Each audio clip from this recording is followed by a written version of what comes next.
तेरी मेरी डोरियां सीरियल में आने वाला है बहुत बड़ा ट्विस्ट। इस सीरियल के फैंस को मिलने वाला है बहुत बड़ा झटका। तो वीडियो को पूरे अंत तक जरूर सुनिएगा, जरूर देखिएगा। तो चलिए स्टार्ट करते हैं आज का video. Hello everyone, welcome back to my channel. आज का वीडियो स्टार्ट करते हैं। आज तेरी मेरी डोरिया में आप देखेंगे कि साहिबा अंगद के लिए ब्रेकफास्ट तैयार करने किचन में जाती है, जहां वो वीर से बातें करती है, अपने सपनों के बारे में, अपने दुख के बारे में वीर से डिस्कस करती है। तो ये सारी बातें अंगद सुन लेता है और वो सोचता है कि मैं इसके लिए जरूर कुछ करूँगा, उसकी खुशियाँ वापस जरूर लाकर दूंगा। उसके बाद इधर जसलीन अपनी बेटी कायरा से बात करने जाती है, तभी वो सीरत को भी रूम में बुलवा लेती है, जहां कायरा सीरत की थोड़ी बेइज्जती कर देती है कि तुम शिमला पूरी वाली ये एक्सपेंसिव ज्वेलरी पहनकर तो तुम भी अमीर लग रही हो। एक बहन आर्टिस्ट होने का दावा करती है तो दूसरी बहन मेरी मॉम के दिए हुए ज्वेलरी पहनकर अमीर दिख रही है। तब जसलीन उसे समझाती है कि तुम्हें सीरत के साथ इस तरह से बात नहीं करनी चाहिए, और फिर सीरत उसकी माँ के दिए हुए ज्वेलरी इयररिंग्स खोलकर कायरा के हाथ में दे देती है और वहां से चली जाती है। जैसे ही सीरत आगे जाती है तो उसे अंगद मिलता है, तो अंगद से वो बातें करते हुए पूछती है कि तुम कैसे हो, तुम्हारा चोट कैसा है।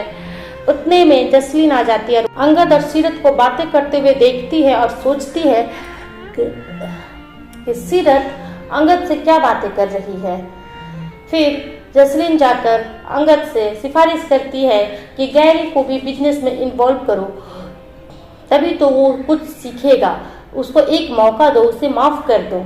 इस बात का समर्थन करते हुए सीरत भी अंगद से कहती है कि उसे सुधरने का एक मौका तो देना चाहिए, उसे बिजनेस में इन्वॉल्व करोगे तभी वो सुधरेगा। कहता है कि मैं इस बारे में दाद जी से बात करके बताऊंगा कि हमें आगे क्या करना है। साहिबा अंगद के लिए ब्रेकफास्ट और दवाइयाँ रखकर उसे बोलती है कि मैं अपने पापा जी को लेकर ब्लड टेस्ट कराने जा रही हूँ। बोलकर वो निकलने लगती है, तब अंगद उनसे कहता है कि तुम्हारे पापा की तबीयत मेरी वजह से खराब हुई है, क्या वो मुझे कभी माफ कर पाएंगे।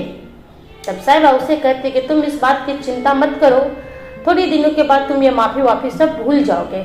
और साहिबा निकलते हुए मनवीर से मिलने जाती है और उनसे कहती है कि मैं थोड़ी देर के लिए अपने पापा को लेकर ब्लड टेस्ट करवाने हॉस्पिटल जा रही हूँ, तब तक आप अंगद का ख्याल रखिएगा। इस बात पर मनवीर चिढ़ जाती है और उसे 4 बातें सुना देती है कि तुम सिखाओगी मुझे कि मुझे मेरे बेटे का ख्याल कैसे रखना है। तब साहिबा उसे कहती है कि आप मुझसे नफरत करने का कोई मौका नहीं छोड़ती हैं। तो मनवीर कहती है कि मैं मौका नहीं छोड़ती, तुम मुझे मौका देती हो, तुम्हारे लिए अपने पापा का टेस्ट कराना ज्यादा जरूरी है, मेरे बेटे का ख्याल रखना नहीं। तब साहिबा मनवीर को समझाती है कि दोनों रिश्ते मेरे लिए जरूरी है, पति भी और पिता भी। जब अंगद को जरूरत थी तो मैं उनके साथ थी, आज मेरे पापा को जरूरत है तो मैं उनके साथ जाकर वापस आ जाऊंगी। तब मनवीर उसे कहते हैं हाँ जाओ, बिल्कुल जाओ, तुम्हें चिंता करने की जरूरत नहीं है, मैं हूँ, मैं अपने बेटे का ख्याल बहुत अच्छे से रखूंगी और हमेशा रखूंगी। फिर साहिबा वहां से चली जाती है और अपने पापा को लेकर हॉस्पिटल जाती है। हॉस्पिटल जा अपने पापा को ब्लड टेस्ट के लिए नंबर लगाकर बैठा देती है और जैसे ही वो बाहर आती है रिसेप्शन के पास, तो वो उसे कुछ ऐसा देखने को मिलता है जो बहुत ही शॉकिंग होता है। ये जानने से पहले चैनल को फटाफट सब्सक्राइब कर लीजिए और नोटिफिकेशन बेल को भी ऑन कर लीजिए। और ऐसा क्या देखने को मिला साहिबा को, प्लीज कमेंट करके भी बताइए। तो चलिए मैं आगे बता देती हूँ कि साहिबा ने क्या देखा। साहिबा ने देखा कि एक गायनो कैबिन के पास एक लड़की खड़ी है। वो देखकर सोचने लगी कि ये लड़की को मैंने पहले कहीं देखा है।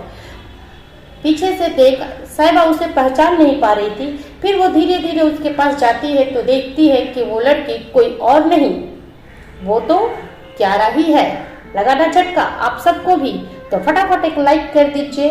क्या होगा कहानी में आगे ये कमेंट करके भी बता दीजिए। तो चलिए मैं बताती हूँ आगे क्या हुआ। जैसे ही साहिबा ने देखा कि क्यारा है और क्यारा को बोला, तो क्यारा पलटती है और वो साहिबा को देख शॉक हो जाती है कि साहिबा ने उसे यहाँ देख लिया। फिर उससे पूछती है कि तुम यहाँ प्रेगनेंसी टेस्ट के लिए क्या कर रही हो। तब क्यारा कहती है कि तुम्हें इससे क्या लेना देना, मेरी लाइफ है, मैं जो कुछ भी करूँ, तुम जाओ यहाँ से। तब साहिबा उससे कुछ पूछती, उससे पहले ही वो साहिबा के साथ खरी खोटी सुनाने लगती है कि तुम्हें अपने काम से मतलब रखो और घर में जाकर किसी से कुछ नहीं कहोगी। तब साहिबा कहती कि मैं क्यों किसी से कुछ कहूँगी, पर तुम यहाँ क्या कर रही हो। तब कायरा उसे जोर से डांटते हुए कहती कि जाओ यहाँ से, तुम अपने काम से मतलब रखो। तो फ्रेंड्स, कायरा की प्रेगनेंसी बरार मेंशन में क्या रंग लाने वाली है, ये देखने के लिए नेक्स्ट वीडियो को जरूर वॉच करिए। तो फिर मिलूंगी आपसे नेक्स्ट वीडियो न्यू प्रोमो और लेटेस्ट न्यूज के साथ। तब तक अपना ख्याल रखें, स्वस्थ रहे और लाइक शेयर सब्सक्राइब करना तो बिल्कुल ना भूलें। Bye bye.